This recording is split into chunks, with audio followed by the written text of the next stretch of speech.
మా తరపున మాట్లాడేటోళ్ళు మా దగ్గర ఉన్న గలాలను ఈ రోజు మీ కాళ్ళెత్తి తొక్కుతామంటే ఈ రోజు ఇక్కడ ఊకునేటోళ్ళు లేవడం ఇస్తారు. చంద్రబాబు నాయుడు, పవన్ కళ్యాణ్ గారు మీరేం చెప్పిండ్రు? మీరు రంగుల ఊసలు మార్చినట్టుగా మేము ఊసలు మార్చాం. ఇక్కడ మేము బరాబర్ నిలబడతాం, కళాయించి నిలబడతాం, మొగోళ్ళు నిలబెడతాం, మొరగాళ్ళ నిలబడతాం. నీళ్ళక చెక్కగా లెక్క నిలబడడు. ఈ రోజు నాగేశ్వరరావు గారి మీద తుపాకీ పెట్టి మా మీద కాల్చే ప్రయత్నం చేస్తున్నా కావచ్చు. ఈ రోజు మీ పోలీసులు ఇక్కడ హైదరాబాద్ ఏ విధంగా తిరుగుతారు? బస్ తెలంగాణకు పోలీసులు ఏ విధంగా వస్తారు? అరెస్టు వారెంట్ పట్టుకొని ఏ విధంగా వస్తారు? మేము చేతగాని వాళ్ళమా? చేతు గాజులు వేసుకున్నామా? మిస్టర్ రేవంత్ రెడ్డి దగ్గర హోంశాఖ మంత్రి ఉన్నది, ఏ విధంగా నువ్వు అనుమతిస్తున్నావు?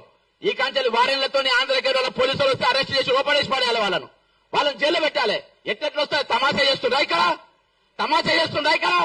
ఇదే ఆఖరి ఎఫ్ఐఆర్ కావాలి, ఇదే లాస్ట్ ఎఫ్ఐఆర్ కావాలి. ఇంకోసారి ఎఫ్ఐఆర్ అయితే మామూలుగా చెప్తున్నా, పవన్ కళ్యాణ్ చెప్తున్నా, ఖబర్దార్ అని చెప్తున్నా, హెచ్చరిస్తున్నా, రిక్వెస్ట్ ఇస్తా. బొంగుదింగ్ ఎవరి చేయడు ఇక్కడ. నువ్వు చేసి చూడు, ఇక్కడ అరెస్ట్ చేసి చూడు, కుత్క మీద కాలు తొక్కుతా నా కొడకల్లారా. జై తెలంగాణ, మరి వీళ్లకు జోహార్లు.